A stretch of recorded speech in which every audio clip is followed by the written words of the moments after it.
नमस्कार, मी श्वेता. आपण पाहताय साम टीव्ही. साम संजीवनी या आरोग्य विशेष कार्यक्रमात आपल्या सगळ्यांचं मनापासून स्वागत. आज भारतामध्ये थायरॉइडचे जवळपास 6 कोटी रुग्ण आहेत. संपूर्ण शरीर पोखरून टाकणाऱ्या आणि एकामागून एक वेगवेगळ्या आजारांना निमंत्रण देणाऱ्या अशा या आजारांसाठी आधुनिक शास्त्रात मात्र कोणतेही कायमस्वरूपी उपचार उपलब्ध नाहीये. मात्र भारताच्या प्राचीन आणि सिद्ध अशा आयुर्वेदामध्ये यासाठी अत्यंत उपयुक्त असे उपचार आहेत. हे आता जगाने सुद्धा मान्य केलेलं आहे. थायरॉइडवर प्रभावीपणे उपचार करणाऱ्या देशविदेशातील रुग्णांना नवसंजीवनी देणाऱ्या आयुर्वेदातील संशोधन जागतिक पातळीवर घेऊन जाणाऱ्या TATC म्हणजेच द आयुर्वेदिक थायरॉइड क्लिनिकचे डॉक्टर आज आपल्याला मार्गदर्शन करण्यासाठी आपल्यासोबत स्टुडिओमध्ये आलेले आहेत. स्वागत करूयात TATCचे संस्थापक डॉक्टर विक्रांत पाटील यांचं. नमस्कार डॉक्टर, कार्यक्रमात स्वागत आहे. नमस्कार. आपण डॉक्टरांचं स्वागत तर केलेलंच आहे, चर्चाही पुढे नेणार आहोत, पण त्याआधी डॉक्टरांची ओळख मी आपल्याला करून देऊ इच्छिते. डॉक्टर विक्रांत पाटील हे गेल्या 15 वर्षांपासून थायरॉइड, PCOS, डायबिटीस यासारख्या लाईफस्टाईल डिसऑर्डरसाठी आयुर्वेदिक स्पेशालिटी ट्रीटमेंट देत आहेत. मिशन थायरॉइड, थायरॉइड मुक्त भारत या उद्देशाने त्यांचं हे कार्य अविरतपणे सुरू आहे आणि त्यांच्या याच कार्याविषयी सुद्धा आजच्या कार्यक्रमाच्या माध्यमातून आपण जाणून घेणार आहोत. याशिवाय थायरॉइड विषयी जर तुम्हाला फ्री कन्सल्टेशन हवं असेल डॉक्टरांचं किंवा तुम्हाला मोफत रक्त तपासण्या सुद्धा करायच्या असतील तर तुमच्यासाठी म्हणून एक खास गुड न्यूज आहे. हा कार्यक्रम तुम्ही संपूर्ण पहा. काय आहे ही तुमच्यासाठी गुड न्यूज या कार्यक्रमादरम्यान तुम्हाला कळणारच आहे. आपण चर्चेकडे वळणार आहोत. डॉक्टर, अर्थात पहिला प्रश्न, थायरॉइड म्हणजे नेमकं काय आहे, हे काय सांगाल? बेसिकली थायरॉइड ही ग्लँड आहे शरीरातली आणि ती सेकंड सगळ्यात महत्त्वाची ग्लँड आहे. पहिली ग्लँड आहे ती मेंदूच्या खाली असणारी ग्लँड आहे आणि दुसरी ग्लँड ही थायरॉइड इथं असते. असं आपण म्हणू शकतो की शरीरातल्या ऑलमोस्ट सगळ्या गोष्टींचं मॅनेजमेंट ही थायरॉइडची ग्लँड करत असते.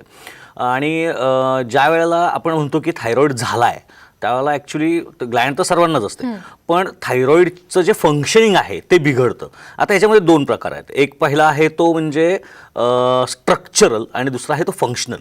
स्ट्रक्चरलमध्ये आपण गलगंड बघतो, सूज आलेली असते, त्याला स्ट्रक्चरल चेंज म्हणता येतं. आणि दुसरा जो आहे तो फंक्शनल. फंक्शनलमध्ये पुन्हा 2 प्रकार पडतात. एक आहे तो हायपोथायरॉइड आणि दुसरा आहे तो हायपरथायरॉइड. तर ह्या पद्धतीनं ह्याचं साधारणपणे होत असतं. हायपोथायरॉइडमध्ये थायरॉइडचं जे सिक्रिशन्स आहेत, हॉर्मोन्स जे सिक्रेट व्हायला पाहिजेत ते कमी प्रमाणात होत असतात आणि हायपरमध्ये एक्स्ट्रा मोठ्या प्रमाणात होत असतात. पण याचे काही प्रकार असतात का? हां, मी आता जसं म्हटलं तसं हायपरथायरॉइड आणि हायपोथायरॉइड आहेत. हायपरथायरॉइडमध्ये इथून 2 हॉर्मोन निघतात बेसिकली, T3 आणि T4. आणि त्या 2 हॉर्मोन्सना कंट्रोल करणारा तिसरा हॉर्मोन्स हा मेंदूतून म्हणजे पिट्युटरी ग्लँडमधून निघत असतो. त्याला TSH असं म्हणतात, थायरॉइड स्टिम्युलेटिंग हार्मोन असं त्याला म्हणतात. तर ह्या 2 हॉर्मोन्सचं प्रमाण ज्यावेळेला वाढतं, एक्सेस व्हायला लागतं, त्याला हायपरथायरॉइड झालं असं म्हणतात. आणि ज्यावेळेला त्याचं प्रमाण कमी व्हायला लागतं त्यावेळेला त्याला हायपोथायरॉइड झालं असं म्हणतात. अर्थात ह्याच्यामध्ये एक गंमत अशी आहे की मोस्ट ऑफ द टाइम हे आपल्याला T3 आणि T4 हे बहुतेक पेशंट्समध्ये नॉर्मल दिसू शकतात. दिसतात असं मी म्हणत नाही, पण दिसू शकतात. कारण बिघडतं, ह्या 2ना सांभाळण्याचं ज्याचं काम आहे ना तो बिघडतो. ह्यांना सांभाळता तो बिघडतो आणि त्यामुळे TSH आपल्याला वाढलेला किंवा कमी झालेला दिसतो. त्यामुळे मोस्ट ऑफ द टाईम असं होतं की हायपरथायरॉइडच्या पेशंट्समध्ये TSH हा खूप कमी झालेला दिसतो आपल्याला आणि हायपोथायरॉइडच्या पेशंट्समध्ये TSH हा खूप वाढलेला दिसतो. बरोबर. पण मग एकदा का थायरॉइड झाला त्यानंतर आता मात्र तो कधीच बरा होणार नाही असा एक समज रुग्णांमध्ये होऊन जातो. याविषयी तुमचं काय मत आहे? हा खूप छान प्रश्न आहे आणि हा प्रश्न मी गेल्या 15 वर्षे ह्या प्रश्नांचं उत्तर सगळ्यांना देत आलेलो आहे. मुळात कसं आहे पहा की ज्यावेळेला एखाद्या पेशंटला हायपोथायरॉइड होतो, आपण पहिल्यांदा हायपोविषयी बोलू, नंतर हायपरविषयी बोलू. हायपोथायरॉइड एखाद्या पेशंटला झाला की त्या पेशंट्समध्ये जी लक्षणं दिसतात ती आधी सांगतो आणि मग पुढचं सांगायला सुरुवात करतो. हायपोथायरॉइडमध्ये केस गळणं, त्यानंतर त्वचा कोरडी होणं, केस कोरडे होणं, केसांना फाटे फुटणं, त्यानंतर त्वचा खूप मोठ्या प्रमाणावरती कोरडी होत असते. इतकी कोरडी होत असते की रक्तातलं जे काही स्निग्धता आहे ती स्किनवरती सोडलीच जात नाही आणि त्याचा परिणाम असा होतो की रक्तातली स्निग्धता वाढते, ज्याला आपण कोलेस्ट्रॉल वाढलेत असं म्हणतो. म्हणजे त्यामुळं हायपोथायरॉइडमध्ये कोलेस्ट्रॉल्स मोठ्या प्रमाणावर वाढतात, वजन मोठ्या प्रमाणावर वाढतं, स्ट्रेस, टेन्शन आणि एन्झायटी ही लक्षणं मोठ्या प्रमाणावरती दिसायला लागतात. डायबिटीस होण्याचे चान्सेस जवळपास 3 पटीने वाढतात. स्त्रियांच्यामध्ये पाळीच्या तक्रारी उभ्या राहतात. स्त्री आणि पुरुष दोघांच्यामध्येही वंध्यत्व किंवा शारीरिक संबंधांची इच्छा कमी होणं अशी लक्षणं दिसायला लागतात. हाडं झिजायला लागतात, स्नायू ताठर व्हायला लागतात, त्यानंतर हातपाय दुखणं, आळस, थकवा, चिडचिड ह्या सगळ्या गोष्टी दिसायला लागतात हायपोथायरॉइडमध्ये. आता इथं आधुनिक शास्त्रामध्ये सध्याची जी काही प्रचलित उपचार पद्धती आहे त्याच्यामध्ये एक गोळी दिली जाते 12.5, 25, 35, 37, 50, 100 मायक्रोग्रॅम MCG. पेशंट म्हणताना त्याला MG म्हणतात, पण ते ॲक्च्युली मायक्रोग्रॅम आहे. तर ती गोळी म्हणजे हॉर्मोन रिप्लेसमेंट थेरपी आहे, लक्षात घ्या. आणि ज्यावेळेला हिथून येणारा हॉर्मोन कमी होतोय त्यावेळेला बाहेरून हॉर्मोन दिला जातो आणि त्या हॉर्मोन्सचं फक्त रिकाम्या जागा भरा एवढंच काम आहे. त्याचं कुठेही त्या थायरॉइडच्या ग्लँडवरती काहीच काम नाही आहे आणि म्हणून ती ट्रीटमेंट आयुष्यभर घ्यायला लागते. तसं आयुर्वेदाचं नाही आहे. आयुर्वेदामध्ये जर आपण बघितलं तर साध्या गोष्टी आहेत. एखादी गोष्ट दुरुस्त करणं हे जे काही काम आहे ना, हे आयुर्वेदामध्ये होतं. म्हणजे एखाद्या माणसाचा गुडघा दुखत असतो, पेनकिलर घेतली तर तो आज दुखायचा थांबतो, उद्या पुन्हा दुखायला लागतो. पण त्याच जागेवरती आयुर्वेदाची औषधं घेतली, पंचकर्म केली, तेल लावलं तर तो गुडघा पूर्ण बरा होतो की नाही. अगदी त्याच पद्धतीनं थायरॉइडची ग्लँड जर बिघडलेली असेल आणि आयुर्वेदिक उपचार जर त्याच्यावरती केले तर ती थायरॉइडची ग्लँड पुन्हा बरी होऊ शकते. आधुनिक शास्त्रामध्ये बरी होत नाही कारण त्या ग्लँडवरती काम करणारं औषधच नाही आहे. आयुर्वेदामध्ये तशी औषधं आहेत आणि म्हणून ते बरे होतात. मला हे सांगायला अभिमान वाटतो की हायपर थायरॉइडसाठी जवळपास 95% सक्सेस रेट हा आपल्या TATCमध्ये आहे आणि हायपोथायरॉइडमध्ये 60% पेशंट्स हे पूर्ण क्युअर होत असतात. आणि मला असं वाटतं की हे मी सांगण्यापासून पेक्षा आपण हे पेशंटच्या तोंडून ऐकलं जास्त चांगलं. नक्कीच आपण डॉक्टर विक्रांत यांचे पेशंट आहेत आणि त्यांचीच एक टेस्टिमोनी आता ऐकणार आहोत.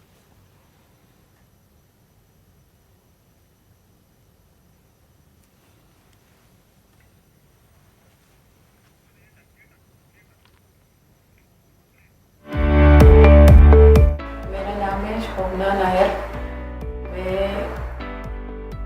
मैं पिछले साल 2022 में जून महीना में इधर आया. मेरा थायराइड का जैसे मेरा बहुत कुछ प्रॉब्लम्स था. बॉडी पेन, बैक पेन और सर में बहुत ईचिंग आना और चिड़चिड़ापन और जल्दी गुस्सा आना, रोना आना, ये सब मेरा बहुत प्रॉब्लम्स थे. और मेरा एलोपैथी का गोली चालू था 50 mg का. वो पिछले 5 साल से मैं वो ले रही थी. उसमें मैं उसका बाद में कोई भी ट्रीटमेंट नहीं लिया और किधर में मुझे अच्छा सा कुछ डॉक्टर नहीं मिल रहा था. और एक दिन मेरा हस्बैंड ने इधर से रोड से जाते वक्त ये हॉस्पिटल का नाम देखा, थायराइड पूरा क्लियर हो जाएगा करके मालूम पड़ा उनको. तो हम आया इधर. मेरा डॉक्टर से बातें हो गया. डॉक्टर मैडम का नाम है भावना मैडम. और मैडम ने मुझे पूरा जानकारी दी. फिर मेरा ट्रीटमेंट चालू किया और वो ट्रीटमेंट चालू होने का 2 महीने का बाद मेरा 50 mg का गोली का 25 mg किया उन्होंने. और हर महीना ब्लड टेस्ट होता है और उसमें से फिर और 4 महीने का बाद फिर 12.5 mg का वो एलोपैथी का गोली कंटिन्यू किया. उसका बाद में फिर 8 महीना में वो बंद हो गया और बाद में आयुर्वेदिक का गोली चालू है और वो भी अभी क्लियर हो गया है पूरा. सर, TATC मध्ये या आल्या होत्या आणि त्यानंतर TRDP ट्रीटमेंट झाल्यानंतर कशा पद्धतीने त्या बऱ्या झाल्या त्यांनी आता नुकतंच सांगितलं. तर हे TRDP ट्रीटमेंट विषयी तुम्ही मगाशी सांगत होता, ही काय नेमकी असते ट्रीटमेंट? बेसिकली 2 गोष्टी आहेत. काय होतं की माणसाच्या शरीरामध्ये खूप मोठ्या प्रमाणावरती टॉक्सिन्स साठत असतात. लोकांना असं वाटतं की भरपूर पाणी पिलं की टॉक्सिन्स बाहेर निघतात, तर तसं काही नाही आहे. टॉक्सिन्स हे 2 पद्धतीचे असतात. एक वॉटर सोल्युबल आणि दुसरं आहे ते फॅट सोल्युबल. तेव्हा वॉटर सोल्युबल हे युरिनमधून किंवा घामामधून बाहेर पडत असतात, पण बाकीचे जे टॉक्सिन्स आहेत ते शरीरामध्ये साठत असतात. आता गंमत अशी की रक्त हे एक सोल्युशन आहे आणि त्या रक्ताच्या सोल्युशनमध्ये आपल्याला खूप गोष्टी असतात. आपण जेवढ्या काही तपासण्या करतो, रक्तातलं जे काही तपासतो ते सगळं रक्तामध्येच असतं. म्हणजे कॅल्शियम, फॉस्फरस हे ते सगळं त्या रक्तामध्ये आहे. ज्यावेळेला अनावश्यक गोष्टी रक्तामध्ये वाढायला लागतात ना, त्यावेळेला आवश्यक गोष्टींसाठी असणारी स्पेस आहे ना ती कमी होऊन जाते. आणि त्यावेळेला आपण ज्यावेळेला डिटॉक्सिफिकेशन करतो, म्हणजे आयुर्वेदातले जे पंचकर्म आपण ज्याला म्हणतो, ती पंचकर्म आपण ज्यावेळेला करतो त्यावेळेला त्या रक्तामध्ये एक स्पेस तयार होते आणि ती स्पेस तयार झाली ना की शरीराला उभारणी मिळायला लागते. आता गंमत अशी आहे, TRDP म्हणजे थायरॉइड रिॲक्टिव्हेशन अँड डिटॉक्सिफिकेशन, ह्याच्यामध्ये 2 गोष्टी आहेत. एक आहे रिॲक्टिव्हेशन, दुसरा आहे डिटॉक्सिफिकेशन. डिटॉक्सिफिकेशन म्हणजे मी आता जे सांगितली ती पंचकर्म आणि रिॲक्टिव्हेशनसाठी आपण औषधं वापरतो.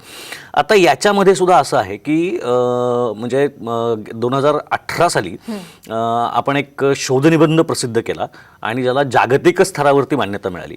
तुम्हाला PCOD माहिती असेल, त्या PCODला आता PCOS म्हणतात. तर PCODचं आजार तोच आहे, पण त्याला आधी म्हणताना पॉलिसिस्टिक ओव्हेरियन डिसीज म्हणायचे, आता त्याला पॉलिसिस्टिक ओव्हेरियन सिंड्रोम म्हटलं जातं. तर what is syndrome? Syndrome is a group of symptoms. तसं थायरॉइडला सुद्धा सिंड्रोम समजलं जावं अशा पद्धतीचा एक शोधनिबंध आपण लिहिला आणि तो जागतिक पातळीवरती ॲक्सेप्ट झाला. म्हणजे गंमत बघा, एका आयुर्वेदाच्या माणसानं मॉडर्नवाल्यांना सांगितलं की तुम्ही ह्या पद्धतीनं हे मान्य करा, आणि पुढच्या काही वर्षानंतर ते मान्य ज्यावेळेला होईल त्यावेळेला त्याचं पायोनियर हे TATCमध्ये असेल. तर हे रिॲक्टिवेशन जे आहे ना, ते रिॲक्टिवेशन एका बाजूला करावं लागतं.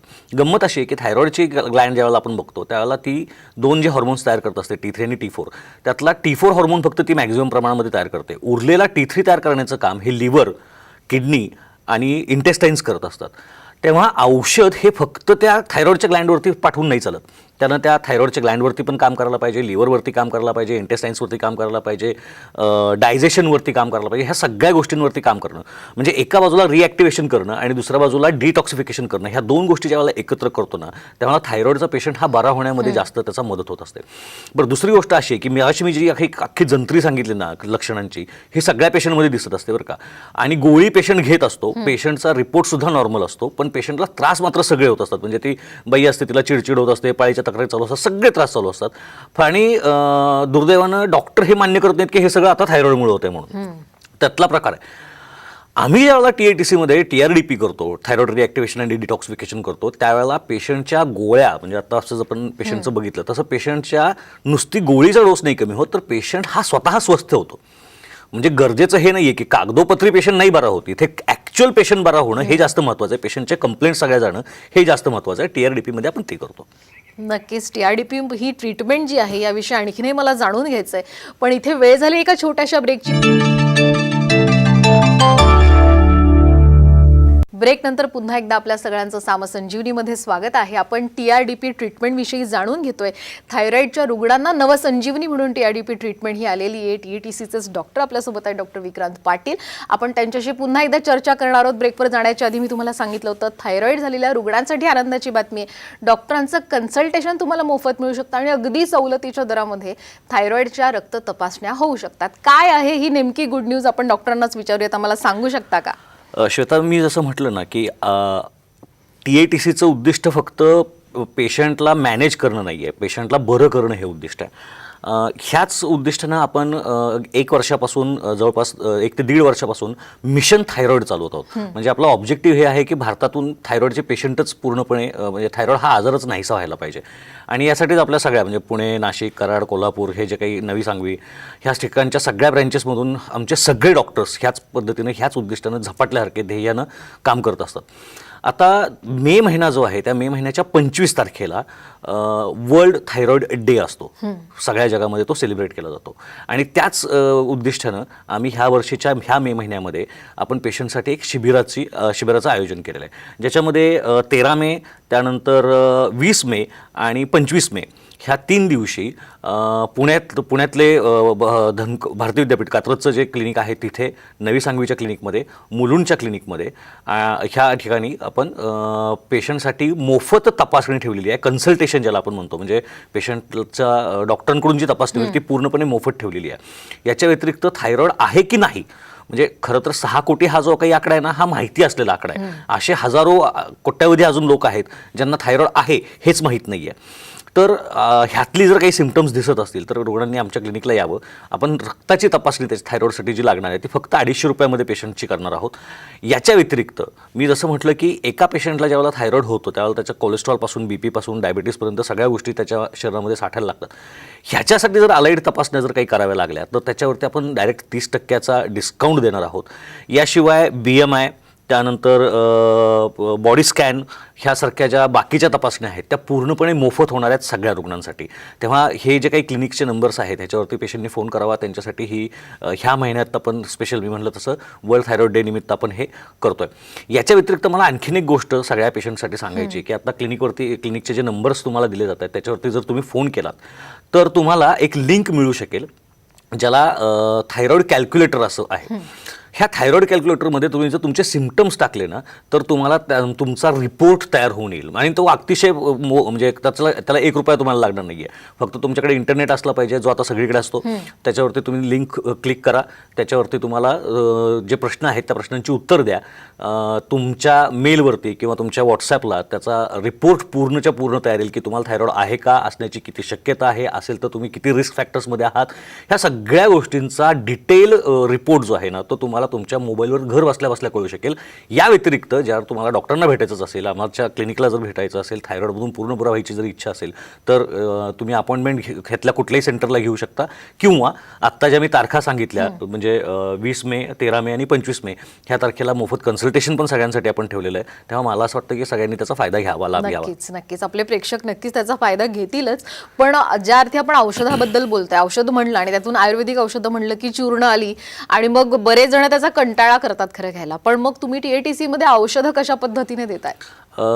मी स्वतः ज्यावेळेला मला माझ्यासाठी औषधं घ्यायची वेळ कधी आली त्यावेळेला मला स्वतःला सुद्धा काढे करणं, उकळणं किंवा पावडर्स घेणं, त्याच्या पुड्या करत बसणं ह्या सगळ्या गोष्टींचा खूप कंटाळा आला. आणि मग मी आणि सुषमा मॅडम आम्ही दोघांनी मिळून त्याच्यामध्ये आणखीन काय करता येईल वेगळं हे करायचा प्रयत्न सुरू केला. आणि त्याच्यातूनच ह्या पद्धतीनं म्हणजे जी काही औषधं आहेत ना ती सगळी ह्या पद्धतीनं स्ट्रिप फॉर्ममध्ये आपण आणलेली आहेत. म्हणजे जी औषधं आहेत, फॉर एक्झाम्पल एखादं औषध आहे, त्या औषधाला समजा 2 ग्रॅमचा त्याचा डोस आहे तर तो 2 ग्रॅमचा डोस माणूस एका वेळेला खाऊ शकत नाही. मग अशा वेळेला त्याच औषधाचा काढा तयार करायचा, त्याच पावडरला त्याची भावना द्यायची, म्हणजे त्याला कॉन्सन्ट्रेट करायचं आणि त्याची कॅप्सूल तयार केली. अशी जवळपास 150पेक्षा जास्त औषधं TATCची आहेत आणि ती एकदम सोप्या फॉर्ममध्ये आहेत. म्हणजे एक कॅप्सूल तुम्ही काढली, तोंडात टाकली, पाणी पिलं, विषय संपला.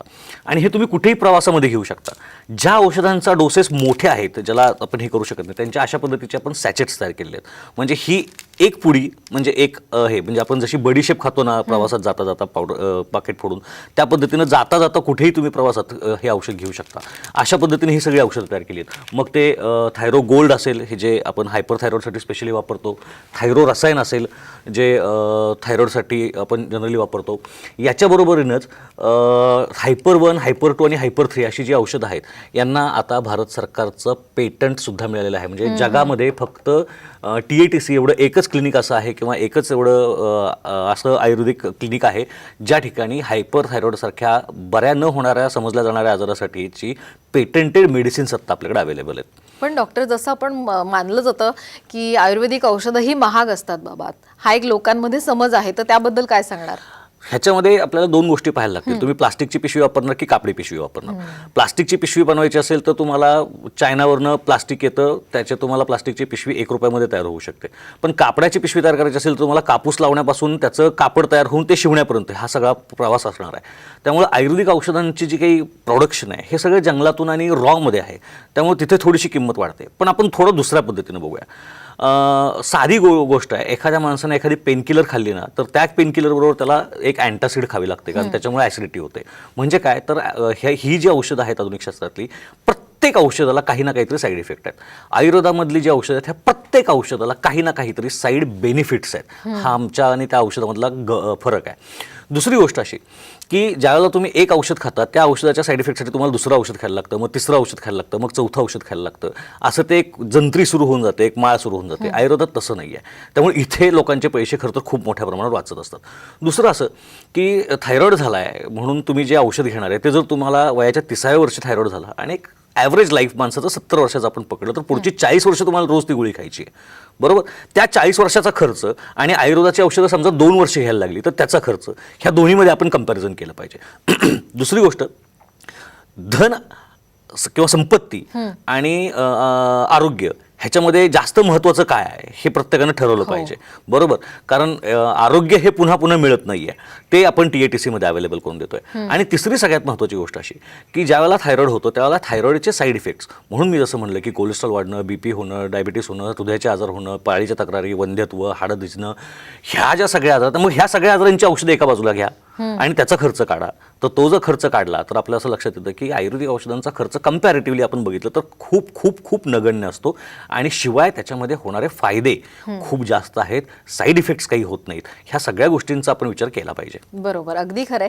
तर TRDPचा उपयोग हा थायरॉइड संबंधित इतर आजारांमध्ये सुद्धा होतो का आणि कसा? एक्झॅक्टली. आता गंमत अशी आहे की थायरॉइड ज्यावेळेला आपण पेशंटचा ठीक करत असतो, मुळात कसं आहे की आपल्या क्लिनिकचं नाव जर आपण बघितलं ना तर ते T.H. असं आहे.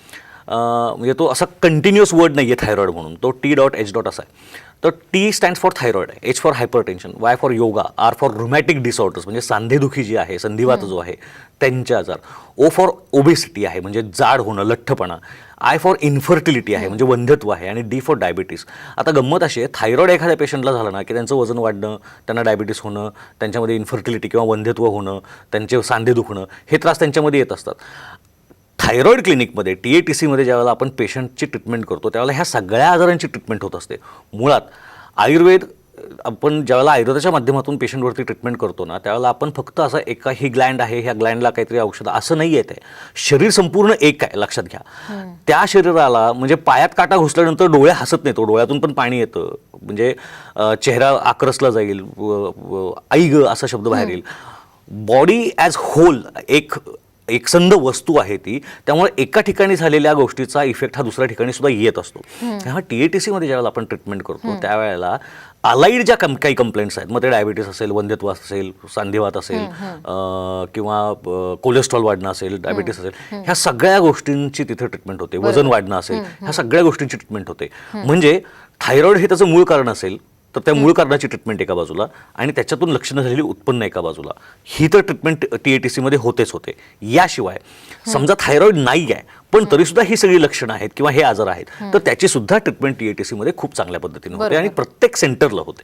नाही, खरंच खऱ्या अर्थाने TATCमध्ये TRDP ही जी उपचार पद्धती आहे थायरॉइडच्या रुग्णांसाठी नवसंजीवनी असं म्हणायला हरकत नाही. खूप महत्त्वाचा विषय आणि या विषयावर तुम्ही खूप छान मार्गदर्शन केलं, त्याबद्दल खरंच तुमचे मनापासून आभार. धन्यवाद. साम संजीवनी या कार्यक्रमामध्ये वेळ झाली इथेच थांबण्याची, पण तुम्ही कुठेही जाऊ नका, पाहत रहा साम TV.